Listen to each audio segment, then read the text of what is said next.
Lo importante para mí es definir qué es el bullying, porque hay una suerte de cuestiones erráticas en relación a que todo es bullying, o que siempre ha existido esta cosa del bullying, y ahora le pusieron bullying, y no es así, ¿ya? Vamos a ver enseguida algunas definiciones de lo que es el bullying. Bullying va a ser todo tipo de conducta agresiva, de persecución a nivel físico y o psicológico de jóvenes o niños que tienen igualdad etaria, vale decir, hay una igualdad en cuanto a las edades, uno de los cuales es el agresor y el otro es una víctima. Pero este tipo de agresiones se naturalizan lamentablemente y se instalan en el tiempo. Eso es bullying. Si hay una conducta de pronto de quiebre de convivencia, una conducta de maltrato, un empujón, queda en el ámbito de maltrato o de conducta de quiebre de convivencia. Pero no es todo bullying. Y es importante que lo entendamos para que, fundamentalmente para la prevención y para ir instalando y procurando que esta ergonomía dentro del aula, ¿verdad?, sea lo más sana posible para todos los que interactúan dentro del aula. Rodríguez Piedra, que es investigador español, más o menos define lo mismo, pero agrega que es relación asimétrica, no por edad. No es que una persona de cuarto medio agrega a un menor de séptimo básico y yo primero medio, sino que tiene que ver una relación asimétrica en relación al poder que yo ejerzo. Por eso no es raro de pronto encontrar, hablemos de un liceo de niñas, a una chiquitita de séptimo que tiene un poder que es muy popular y agrede a otra de primero medio y la busca y la acosa. Entonces Rodríguez Piedra nos habla de una relación asimétrica entre esta víctima y el agresor, y también reitera, y es muy importante, porque lo hemos escuchado incluso en políticos y agentes de la educación a nivel país, que hablan de bullying con una libertad y con falta de pertenencia. El bullying tiene que ser necesariamente esta conducta que se instala en el tiempo y a veces por mucho tiempo. ¿Qué pasa en Chile? En Chile los estudiantes, dentro de las últimas investigaciones que se hacen, el 55%, lo cual es bastante alto, señalan que sí hay bullying, en los términos que lo acabo de contextualizar. Si ese 55 lo hacemos que sea nuestro 100%, tenemos que el 92% de estos alumnos cree que hay una violencia fundamentalmente psicológica. Más adelante voy a explicar este tema de la violencia psicológica. Y el 82% considera que sería una violencia física. Lo que más me llamó la atención cuando me piden que estudie este tema, en relación a la ergonomía escolar, cognitiva también fundamentalmente, porque en la ergonomía escolar hay otros factores que inciden, ambiente, herramientas, materiales, infraestructura, materia que a lo mejor daría para otra exposición más. Es que el 15% de los niños y jóvenes que sufren bullying no avisan a sus padres, no lo avisan por vergüenza, no lo avisan. ¿Por qué? Fundamentalmente porque los temas no se hablan en este país. No se habla de drogas, no se habla de SIDA, no se habla de bullying. Entonces, cuando esto aparece, desarticula, y lo que es peor, hace que la persona víctima, en este caso, o el drogadicto, se sienta enfermo, se sienta raro, se sienta muy mal. Entonces me da vergüenza hablarlo. Los hombres participan preferentemente más en agresiones directas, físicas fundamentalmente, en relación a las mujeres. Y esto, lamentablemente, si recordamos lo que sucede en el norte de nuestro país y en Viña del Mar, que termina con el suicidio de estas dos estudiantes, ha ido en aumento. Es lamentable ver en televisión las agresiones de niñas a golpes con arma blanca, que va en aumento por las razones que un poco ya expliqué. El 24% de los alumnos que participan como agresores con cualquier tipo de violencia lo han hecho a lo menos una vez al año, y eso es bastante. El 8% se mantiene como víctima de la agresión, un 8%. Esto lo señala el CONACE el año 2005. Últimos estudios no encontré del CONACE, porque a todo esto ya el CONACE se terminó y ahora se llama SENDA, que es un organismo perteneciente al Ministerio del Interior. La discriminación, que también es un tipo de bullying, el discriminar a las personas, que me miren en menos, que me sientan rechazado, que me dejen sola o solo en el patio, me rechacen, no me integran al grupo. está presente en un 31% de los estudiantes. Esto es muy importante porque se inicia más o menos al comienzo de la adolescencia, hablamos de la prepubertad. Entonces, atención con eso, porque muchos de ustedes yo sé que van a trabajar a lo mejor a nivel empresarial, industria, pero muchos también se pueden instalar de pronto a nivel de colegio. Recordemos que hay muchos colegios que están siendo dirigidos, administrados por corporaciones, donde hay muchos ingenieros, lo cual no es malo. De esto se sienten más discriminados los hombres en general y los niños de ambos sexos, más o menos las edades fluctúan, pero se inicia, la génesis está entre los 12 y 13 años. Por lo tanto, estimadas colegas, es muy importante que la proacción sea desde la infancia, desde el hogar, desde los primeros años de esta educación que da la familia. Hablar de esto, no esperar como tema al margen, acotación al margen, que a la niñita la abusen en el colegio como ha pasado, y recién ahí hablamos del tema. Bullying, finalmente, bueno, con esta primera parte, es el maltrato, acoso escolar, intimidad, amenazar, entre iguales. Es muy importante que sea entre iguales. No es que la tía fue la tía del jardín, qué sé yo, encerró a la niñita en el baño. Eso no es bullying. El maltrato se entiende como una acción violenta, agresiva. Yo te empujo, ¿verdad? Te boto por la escalera. Acción o omisión de una persona que abusa por el poder que ejerce, provocando a la víctima el daño. Y obviamente va a afectar su integridad física y o psicológica. Si este maltrato, reitero, se instala en el tiempo, independiente, no vamos a esperar que sea un año, pero si a ti te llega este aviso y hoy día es ley y debes denunciar, entramos en lo que ya es el bullying. Y ahí tenemos el bullying, el ciberbullying, el grooming y otros más. La forma directa es la física, la verbal, la psicológica. La física ya van a ser todos los tipos de golpe, la verbal, sobrenombres, bromas. La psicológica, que fundamentalmente, y esta es la que menos se nota, tiende a apuntar a dañar el yo, la imagen personal del estudiante, lo que tiene que ver con una baja autoestima, y la baja autoestima es un factor de riesgo, tanto a nivel personal, a nivel de habilidades sociales, y si entramos directamente a la ergonomía escolar, ergonomía cognitiva, en el desarrollo cognitivo y en los factores que rodean el área cognitiva para que este estudiante pueda realizar su trabajo, que es estudiar. Indirectamente se le aísla. En el sexo femenino, las niñas son aisladas, los hombres generalmente ejercen más violencia, ya lo había dicho, de tipo física. Los estudiantes han demostrado diferentes prevalencias. Este 8 y 40% lo encontré bien interesante, porque siempre se piensa que esto afecta a los sectores más vulnerables. Es cierto, pero también se da en sectores altos. Lo que pasa, y si ustedes recuerdan hace poco un colegio particular donde el tema no se publicitó porque atentaba contra la excelencia del colegio. Entonces, yo creo que el que una institución escolar hable de este tema lo dignifica, lo hace mucho más transparente, mucho más importante en cuanto a la labor educativa, que es mucho más que la PSU, que es mucho más que el CIMSE, que estamos educando, y educar es mucho más que pasar materia. Entonces, esto me llamó la atención porque va a depender del grupo que tú estudies. Obviamente, si el grupo es más vulnerable, hablamos de un 40%, si el grupo es más protegido, es un 8%, fluctúa más o menos en eso, va a depender del grupo. También, bueno, es otro temazo va a depender de las características del grupo. Ejemplo, si hay un colegio que tiene manuales de convivencia, probablemente la prevalencia del bullying y la incidencia de en la ergonomía cognitiva y la ergonomía del sistema escolar organizacional va a ser menor, va a estar menor afectada la ergonomía escolar cognitiva. De hecho, las formas de bullying que más se utilizan a nivel del mundo son los sobrenombres y esparcir rumores malintencionados, ya que se instalan en el tiempo. Veamos ahora lo que les dije al comienzo, que no es bullying, porque quienes de pronto llegan y hablan con una ligereza y de cuestiones que confunden a la gente, y todo el mundo reclama y dice. Primero, situaciones de conflicto, lo que les dije al comienzo, puntuales que no se reiteran.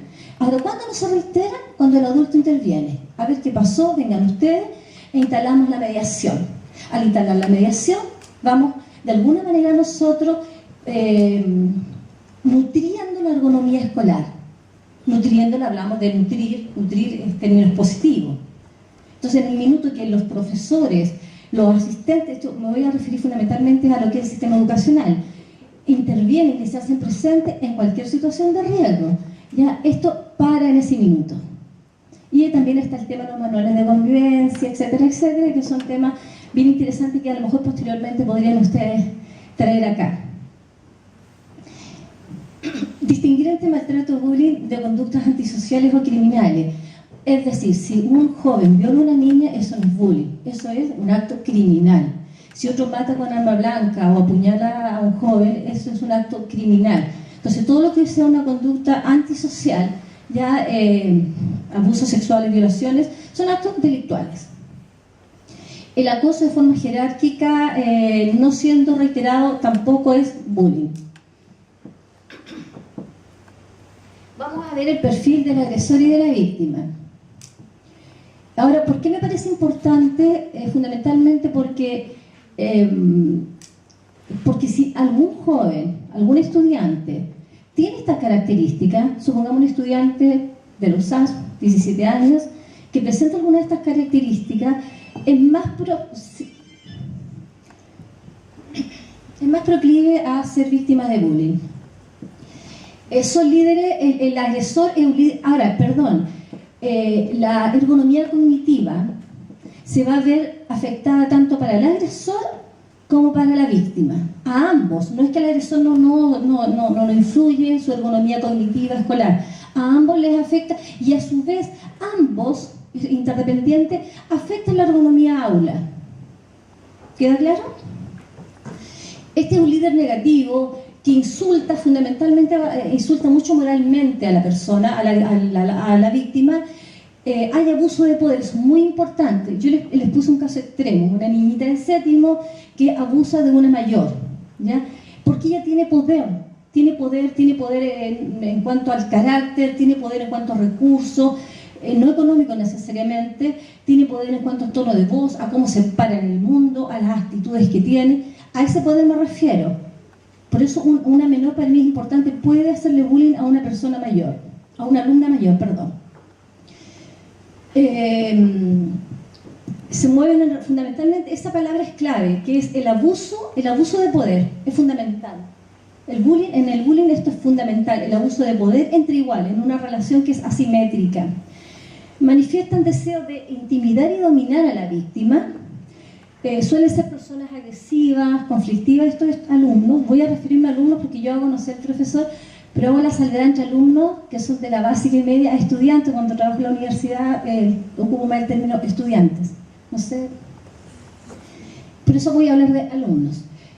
Tienen que carencias afectivas a nivel familiar, suelen ser familias disfuncionales, perdón, aquí viene eso, familias disfuncionales, lo que entendemos por el concepto, y se han desarrollado en ambientes hostiles, carentes de aceptación del sí mismo, de su self. Siguiente.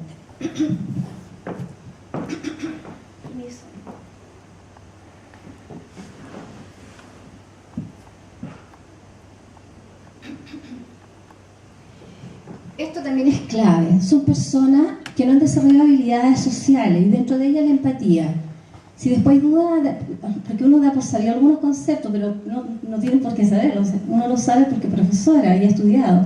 Pero si hay un concepto, me lo preguntan. Es muy importante el tema de la empatía porque no lo integran, no lo han integrado, por lo tanto no lo desarrollan.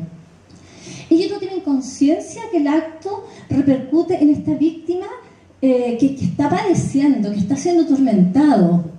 No, el agresor no toma conciencia de eso. Obviamente, mucho menos vas a pensar, afectará su ergonomía cognitiva a nivel de memorización, a nivel de comprensión lectora. O sea, ninguna posibilidad. Son chicos, estudiantes, mujeres u hombres, adolescentes o niños de baja autoestima que descargan esta frustración de historia de vida sobre sus víctimas, a menudo ellos mienten para justificar su conducta porque creen eso. Y ahí estamos en un terreno que es la mitomanía, o sea, no, yo no lo hice, yo no fui, y te miran a la cara y yo no fui, yo no lo hice, ya aunque tengan, por ejemplo, no sé, hayan muestras de pronto evidentes de compañeritas o compañeros que lo vieron, o profesores que lo vieron. En los sectores vulnerables es mucho más fuerte el tema por las agresiones de los padres, a veces vinculados al narcotráfico.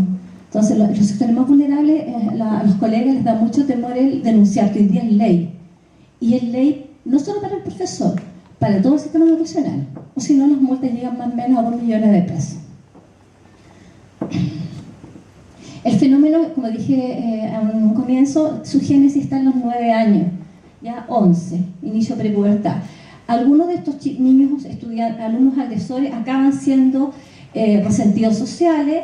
Y esto, como también les señalé en algún minuto, va a finalizar en que ellos van a delinquir, es decir, van a ser delincuentes. Es como una profecía autocumplida si no hay una prevención a tiempo, a nivel escolar, a nivel de esta ergonomía escolar, y ¿por qué no ergonomía organizacional? Este debiera ser un tema país dentro de las políticas educacionales de Chile. La agresión física, verbal, indirecta, atacar físicamente, robar, de repente que le roban el cuaderno, que le roban el libro, eso es bullying. Y el niño, no sé, mamá, se me perdió, pero si te compré, no sé, los lápiz pastel hace poco, mamá, ¿sabes que se me quedaron en el furgón de la tía? Ahí tenemos nosotros que los físicos también tiene que ver con pertenencia. El insulto es contestar, es ser despectivo. El indirecto social propaga rumores. Ah, ¿sabes que ella es Lela? Hace mucho tiempo aprendí en mi colegio, en el liceo de niña, donde un trabajo, que Lela, porque uno suele asociar el término, disculpe profesor por la votación, Lela con el desánimo. La niña me decía, no tía, la más chiquita, eso es lesbiana. Entonces de pronto, cualquiera es lesbiana, cualquiera es gay, ¿ya? En consecuencia que en esa edad estamos en una etapa de transición, de exploración del carácter andrógeno, que es otro temazo. Me faltaba atrás. Propagar estos rumores, ¿verdad?, que inciten a maltratar a esta persona sobre la cual se está hablando mal y se correr este rumor malintencionado. El agresor tiene un grupo que lo apoya incondicionalmente. Esta agresora chiquitita, vamos a ejemplificarla, tiene un grupo que la sigue. Y se arma ahí una pandilla, comillas, una patota, que la víctima obviamente queda aislada y la ignoran, cuando ya no la rechazan abiertamente, o sea, nadie interviene. Es más, cuando tú, supongamos, estás viendo este tipo de pelea, tú también puedes ser inculpado, porque eres testigo de violencia y no dijiste nada y no hiciste nada. Por si alguno va a trabajar a colegios de pronto, para que sepan. Y hoy día, le reitero, es ley de la República. Siguiente. ¿Qué pasa con la víctima del perfil? Es una niña o un niño que se considera débil, inseguro, su imagen personal deteriorada, se caracteriza por la falta de competencias sociales, entendiendo en el ámbito general de lo que es ser competente socialmente, lo cual carece, una de las principales carencias es la falta de asertividad. Y eso es clave en este tipo de víctimas. Es muy delicado que no sean asertivos. Por ejemplo, si entramos al terreno de la ergonomía cognitiva, dentro del aula, puede ser que la niñita, la alumna o el alumno haya estudiado, pero está tan afectado psicológicamente que no va a poder responder la prueba. ¿Ya? Entonces, en ese sentido, si tuviera la asertividad necesaria, podría decirle al profesor, hablarle. Me pasa esto, ¿dónde me pasa? ¿Cómo me pasa? Y si el profesor tiene criterio, lo cual no te lo da la universidad, sino la madre naturaleza, le va a decir a este pequeño o a este adolescente, me dan la prueba otro día. Debiera, por lo menos. Y generalmente un niño, aquí yo no comparto mucho, pero se da que es un niño sobreprotegido, donde usted no haga esto, usted me avisa a mí, y el niño a última hora no tiene como, de pronto a nosotros nos capacitan, y hay posturas donde una niña o un niño puede también defenderse sin entrar a los golpes, que es la postura de las manos. Es bien importante, es cómo ponen las manos, que es diferente a las fotos que yo les puse acá, que el niño mira para abajo, que está así, que está arrinconado. Hay cuestiones que la familia puede hacer, pero comúnmente esta familia que crea como niños burbuja, los expone a que sean potencialmente víctimas de bullying. son muy frágiles en su yo. Acá es importante considerar la forma de vida porque tiene esta víctima, la expectativa, la base de la familia, la imagen del mundo que se le presentó a este niño y las herramientas. Y aquí yo hablo de herramientas, la asertividad, el tomar decisiones, el valorarse, ¿ya?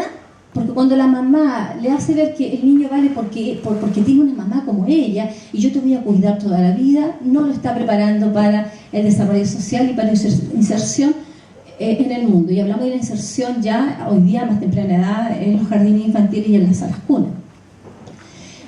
Es importante mencionar que las víctimas pueden ser, que estas víctimas pueden padecer déficit atencional asociado a hiperactividad y comúnmente eso mueve a risa, o también los espasmofóbicos, ¿ya? Que también son espasmofóbicos, son estos jóvenes que son tartamudos en exceso y no pueden dejar de, cuando hablan tartamudear tanto que no se les entiende nada, entonces son causa de mofa, de risa. Esa es una población abiertamente vulnerable de caer en bullying. Cualquier estudiante que no tenga compañeros, un grupo de contención puede acabar en víctima. ¿Cuáles son los motivos de por qué se busca estas víctimas? Son bastante superfluos en algunos casos, porque realmente no hay nada, bueno, nada justifica este tipo de agresiones. El rasgo físico, ¿ya? Cómo se viste, si es muy ordenadita. Yo he trabajado mucho más el tema del género. Si es muy ordenadita, si no es fashion, si no es popular, ¿ya? La capacidad intelectual, si es muy floja o muy mateíta, el nerd, ¿ya? La orientación sexual, si la niña aparece, un joven que yo tenía en una universidad que era femenino genéticamente, también. Entonces, esa falta de respeto por la diversidad. Cuando hablamos de la no discriminación, no es solamente la sexual. Hablamos de no discriminación religiosa, no discriminación política, no discriminación étnica, etc.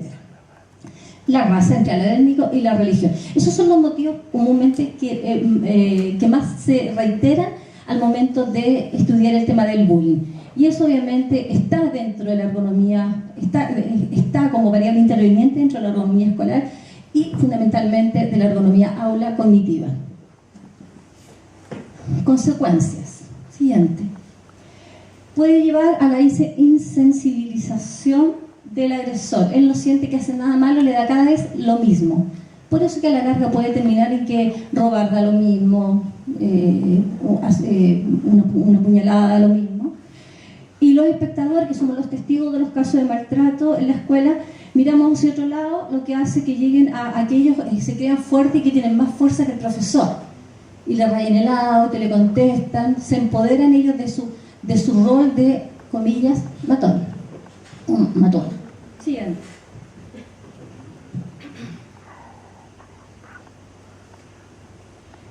¿Qué ahora fundamentalmente, y finalmente lo estoy terminando, qué les compete por moral a los colegios, a los institutos, a las universidades? Que pasemos mucho tiempo con los alumnos, alumnas, con los estudiantes. Yo dije hace un momento atrás, cuando está la presencia del adulto en cualquier situación de riesgo, esto para ahí. Esto se arregla ahí. ¿Bien? Pero si no tenemos presencia en el recreo, ustedes acá no, pero en los colegios, en el recreo, en el pasillo, saludar en la sala, de pronto uno va a la sala y le dice, hola niñas, ¿cómo están? Y ya uno empieza a mirar. Entonces saben que la profesora, la asistente de piso, la tía auxiliar va a ir y va a ver. Y esta relación también crea afecto, y la relación de afecto evita estas situaciones de riesgo y optimiza la ergonomía cognitiva organizacional y escolar. Para actuar con anticipación, actuar con anticipación evita que este problema se instale, ¿ya? Y obviamente nutre y hace más positiva la ergonomía cognitiva. Reitero, el estudiar, el comprender, el memorizar y obviamente como producto, ergonomía, actitudes, ¿verdad? Las actitudes, vamos a hablar de este trabajador alumno, que su trabajo es estudiar. Actitudes de la conducta, mi producto es el estudio, la nota, la prueba, la disertación. Y también el producto de las habilidades sociales. Entendamos, por favor, una vez por todas que educar es más que pasar materia. Por lo tanto, todo el sistema educacional debe facilitar las diferentes variables, los diferentes contextos, el clima organizacional, hasta la temperatura aula, ¿ya? Hasta lo que es la recreación, los espacios, la conversación, etcétera, etcétera, para que la ergonomía escolar, organizacional y de ahí aula y cognitiva, ¿verdad?, sean positivas y que busca fundamentalmente la ergonomía como ciencia. Busca que el producto, en este caso, mi rendimiento y mi desarrollo social, yo siempre hablo del desarrollo biopsicosocial, sea lo más positivo, lo más nutritivo, lo más eficaz y eficiente posible, hablando de ergonomía en general y ergonomía escolar.